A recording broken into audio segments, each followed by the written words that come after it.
Good morning students, I welcome you all for the online class of economics. Today we will be going to learn the new topic of the particular chapter poverty, that is special program to fight poverty and unemployment. Student, in this particular chapter topic we will be going to learn beside the general measures or to fight poverty, there is some measures, special program to fight poverty and unemployment. Let us see what programs are made by the government and the NGOs so that we can find out from the problem of poverty. Special program has given him various issues of economic survey to fight poverty and unemployment are Jawahar Gram Samriddhi Yojana JGSY. JGSY was introduced in April 1999 by restructuring the Jawahar Rozgar Yojana and is being implemented as a centrally sponsored scheme on a cost-sharing ratio of 75:25 between the center and the states.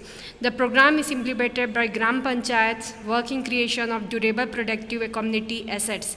The secondary objective, however, is generation of wage employment for the rural unemployed poor.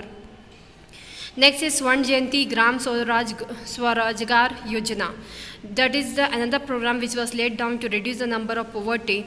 SGSY was launched with effect from 1st April 1999 as a result of amalgamating certain erstwhile programs which integrated Rural Development Program IDRP. Besides the development of women and children in rural areas, training for rural youth was for self-employment, Million Well Scheme, etc. into a single self-employment program. It aims at promoting micro-enterprises and helping the rural poor into self-help groups. This scheme covers all aspects of self-employment like organization of rural poor into SHG, self-help group, and the capacity building, training, planning of activity, clusters, infrastructure development, financial assistance through banks, credit and subsidy, marketing support, etc. This was made. Self-help group is an organization, student, in which the villagers may make a group of such people who is in need of help of each other. They can start an occupation like the pickles formation is an example where the village women together can constitute and form a group and can create that type of creativity which they can produce and sell by themselves. That is known as self-help group. Self-help group and the capacity building training will be provided by the government, like tailoring, how to do the tailoring. After getting training, they can start their own business. Planning of activity, clusters, infrastructure development, financial assistance through bank, credit and subsidy, marketing support, etc. This scheme is being implemented as a centrally sponsored scheme on a cost-sharing ratio of 75:25 between the center and the states. Up to March 2009, 34 lakh self-help groups had been formed and 121 lakh employment-seeking people have been helped. Employment Assurance Scheme, that is EAS. Employment Assurance Scheme is a scheme, student, was started on October 2, 1993 for implementation in 1778 identified backward panchayat samitis of 257 districts situated in drought-prone areas, desert areas, tribal areas and hill areas in which the revamped public distribution system was in operation. It was subsequently expanded by 1997 and 98 to all the 5,448 rural panchayat samitis of the country. It was restructured in 1999-2000 to make it a single wage employment program and implemented as a centrally sponsored scheme of a cost-sharing ratio of 75:25.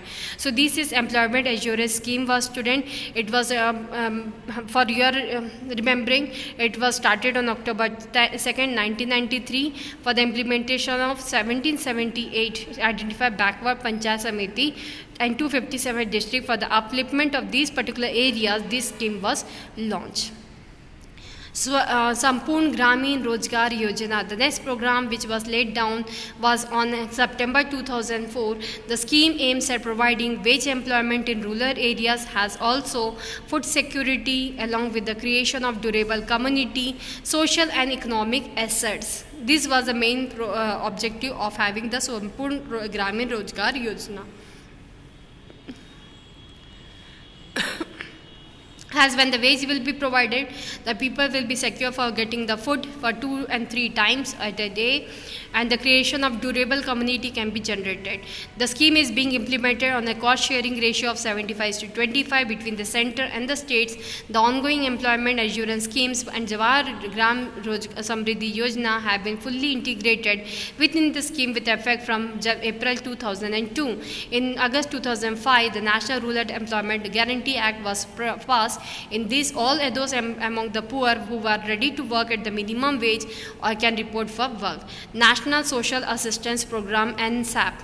NSAP was introduced on 15 August 1995 as a result of 100% centrally sponsored scheme for social assistance to poor households affected by old age, health, death of primary bread and maternity care. Was given due importance in this program, and the National Social Assistance Program was made to has 3 components. One is National Old Age Pension Scheme, one is National Family Benefit Scheme, and the another is National Maternity Benefit Scheme.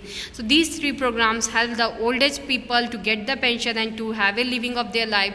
National Family Benefit Scheme, by which many families who were deprived of many things will be getting help from the government, and the major thing is the maternity care, which is very poor at the village level. People are not having the nutritional diet, especially the women at the age of their at the time of their delivery. So because of that, what is given, National Maternity Benefit Scheme was given, so that woman's delivery will be done at the hospital and due care will be taken before the birth of the child and after the death, after the delivery of the child. The care will be given to both woman and the child. Pradhan Mantri Gramodaya Yojana, PMGY. Pradhan Mantri Gramodaya Yojana was introduced in 2000 and 2001 with the objective of focusing on village level development in 5 critical areas, that is health, primary education, drinking water, housing and rural roads, with the overall objective of improving the quality of life of people in the rural areas. That is known as Pradhan Mantri Gramodaya Yojana, students. It was introduced with the objective of focusing on village level development and for critically in the field of health, primary education, drinking water, housing and rural roads. And you know, if these things will be developed, definitely the life of the people will be developed. Pradhan Mantri Gram Sadak Yojana was made under this scheme, and you can see practically around your society the various road which was constructed that time. It was a gift of Pradhan Mantri Gram Sadak Yojana, and which is connecting many village to the main road, to the main GE road. It is connected so that people from far can easily travel and fulfill the needs whatever, like for example hospitals, they can come in a very sooner period of time. As the road is constructed now, it is easy to get the way. So Pradhan Mantri Gram Sadak Yojana was launched on 25th December 2000 with the objective of providing road connectivity through good all-weather roads to all rural inhabitants. With an expenditure of rupees 46,807 crore, about 2,14,281 kilometers of road works has been completed by March 2009. Pradhan Mantri Gramodaya Yojana Gramin Awas. This scheme is to be implemented on the pattern of India in Indira Awas Yojana with the objective of sustainable development, habitat of development at the village level, and to meet the growing housing needs of the rural poor. Pradhan Mantri Gramodaya Yojana Rural Drinking Water Project. Under this program, a minimum 25% of the total allocation is to be utilized by the respective states, union territories on project schemes for water conservation, water harvesting, water recharge and sustainability of the drinking water sources in respect of areas under Desert Development Program, Drought Prone Areas Program, etc. So this was Pradhan Mantri Gramodaya Yojana for the development of the village by different ways. Now is the Swर्ण Jayanti Shahri Rozgar Yojana. It was another program which was made by the government. The Urban Self-Employment Program and the Urban Wage Employment Program are all 2 special schemes of the Swर्ण Jayanti Shahri Rozgar Yojana. This program was undertaken under this big Yojana, Swर्ण Jayanti Shahri Rozgar Yojana. It was initiated in December 1997, which replaced various programs operated earlier for urban poverty alleviation. This is funded on as a ratio of 75:25 basis division between the center and the state. During 2008 and 9, about 9,47,390 urban poor were assisted to set up micro enterprises, and 14,84,209 urban poor were given skill training. Indira Awas Yojana. This is a major scheme for construction of houses to be given to the poor free of cost. An additional component for conversion of unserviceable kacha houses to semi-pakka houses has also been added up. The target group for housing are households below poverty line living in rural areas, particularly those belonging to SC, ST and freed bonded laborers. For them, this yojana was made so that they can get their house to be constructed and they can get the need of shelter. During 2008 and 9, 21.05 lakh houses has been constructed and the people got the benefit of the same. These houses were get ready and these people get the permanency of living. Now, Samagra Awas Yojana. Samagra Awas Yojana, student, according to that program, this was launched on a comprehensive housing scheme in 1999-2000 on pilot project basis in one block in each of 25 districts of 24 states and in one union territory, with a view to ensuring integrated provision of shelter, sanitation and drinking water. The underlying philosophy is to provide for convergence of the existing housing, sanitation and water supply schemes with a special emphasis on technology, transfer, human resource development and habitat improvement with people participation. So this was also Samagra Awas, this was also related to housing problem issues of the people only. This also provided sanitation at every home so that people will not be getting any ill health and it will be useful for their long life. National Food for Work Program, NFWP. This program was initially launched working essentially February 2001 for 5 months and was further extended. This program aims at augmenting food security through wage employment in the drought affected rural areas in 8 states. Okay, mainly like Uttarakhand, this type of areas where drought and this flood situation arises generally, like Gujarat, Chhattisgarh, Himachal Pradesh, Madhya Pradesh, Maharashtra, Orissa, Rajasthan and Uttaranchal.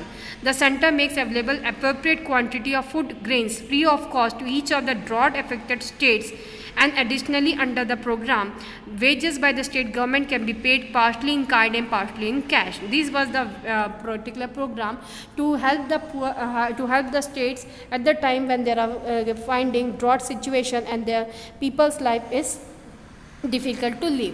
The workers are paid or the balance of wages in cash such that they are assured of the notified minimum wages. Next is Annapurna Yojana, student. Annapurna, this scheme came into effect from April 1st, 2000 as a 100% centrally sponsored scheme. It aims at providing food security to meet the requirement of those senior citizens who though eligible for pensions under the National Old Age Pension Scheme are not getting the same. Food grains are provided to the beneficiaries at subsidized rates of rupees 2 per kg of wheat. I think now the student got the example, very familiar with this 2 kg of wheat, 2 rupees 2 per kg of wheat and rupees 3 per kg of rice. This scheme is operational in states and 5 union territories. More than 6.8 lakh families have been identified and the benefit of the scheme was passing on to them. This is the Annapurna Yojana. Now also people are getting the benefit of the same in many of the places. Krishi Shramik Samajik Suraksha Yojana. This scheme was launched in the favor of farmers from July 2001 for giving social security benefit to agricultural laborers on higher in the age group of 18 to 60 years. Shiksha Sahyog Yojana. This scheme launched in 2000 has been finalized for providing educational allowance of rupees 100 per month to the children's parents living below the poverty line for the education from the 9 to 12 standard. Valmiki Ambedkar Awas Yojana. It was launched in 2001. It facilitates construction and upgradation of dwelling units for slum areas for the slum dwellers. It also provides community toilets under Nirmal Bharat Abhiyan. Up to 2006, 4,58,630 dwelling units and 65,331 toilet seats were constructed and upgraded. From December 2005, Bombay has been summed in the ISSDP Integrated Housing Slum Development Program launched along with JNNURM, that is Jawaharlal Nehru National Urban Renewal Mission. Jawaharlal Nehru National Urban Renewal Mission, it was launched in 2005 and 6 for a 7-year period. It has two components: basic service to the urban poor program and integrated housing and slum development program. This program has been completed as it was for 7 years from 2005-6 to 2012 it gets over. Rural Employment Generation Program. It aims at creating self-employment opportunity in rural areas and small towns. Government will help the people to start their own business. The Khadi and Village Industries Commission is implementing it. In this one can get financial assistance in the form of bank loans to set up small industries. Next comes Pradhan Mantri Rozgar Yojana PMRY. It gives financial help to set up any kind of enterprise that generates employment to the educated unemployed from low income families in rural and urban areas. Mahatma Gandhi National Rural Employment Guarantee Scheme Student Manrega. It was launched on February 2, 2006 in 200 most backward districts in the first phase and was expanded to 330 districts during 2007 and 8. The scheme provides employment to people of backward A classes and women. So this was the Manrega student. Now also people getting benefits. Now many government posts are vacant. This post will be vacant for these poor people who can fill the Manrega and can get the occupations. Like block division officer, everything will be opened in the form of Manrega. Flaws in anti-poverty program. Definitely students, so many programs are made by the government, but there are many types of faults also in this program and the people have to suffer for the same. There are so many types of flaws in anti-poverty programs. For most part, these programs are conceived and funded by the central government, which determine the criteria for allocation between state and in some cases within the states. Actual implementation is left to the state government agencies subject to guidelines which are as follows. Inadequate financial limit. Financial limit of investment in different schemes are centrally fixed without reference to actual cost. Amount actually transferred to the beneficiary bears no relation to the investment required by beneficiary household to become viable. It means students, like inadequate financial limit says that what the amount actually it has to be paid to the people who are suffering from this problem, actually they are not received, because central government is passing to state government and state government how it is passing to the in which installment, how many installment they are paying, what amount they are paying, it is not clear. So this way inadequate financial limit they are showing. Assessment of IRDP shows that about 70% of poor households who were assisted were able to raise their income, but 30% still left out. However, the rise of income was sufficient to cross the officially set poverty line in only about 15% of the cases. Lack of interest. Schemes are administered by overburdened block development officers who are unlikely to be familiar with the local situation. Poor targeting. Evaluation of the program also indicate that the programs have been most successful in areas experiencing fast agricultural growth and where the beneficiaries are located below but near the poverty line. Lack of accountability. Accountability for ensuring proper choice of beneficiaries and proper use of funds remain a serious problem. No one is held accountable if wrong projects are launched or wrong beneficiaries are chosen. So there is lack of accountability, student, very poor targeting is there. Many things are there which are the flaws, which are the faults in the type of programs conducted for the benefits of the society. Conclusion of this chapter says that the positive results of poverty eradication measures have been increase in per capita income. Has the income 70% increase in the income has been made by different programs and by different ways of the poverty. Falling percentage of absolute poor in some states, rise in wages, rise in the nutritional level. There is immense scope for improving the efficiency of poverty alleviation programs. According to the planners of the 11th 5-year plan, this can be done better targeting, reducing waste and corruption, creating institutional conditions for greater accountability, greater coordination, better designing, avoiding duplication and overlapping of program.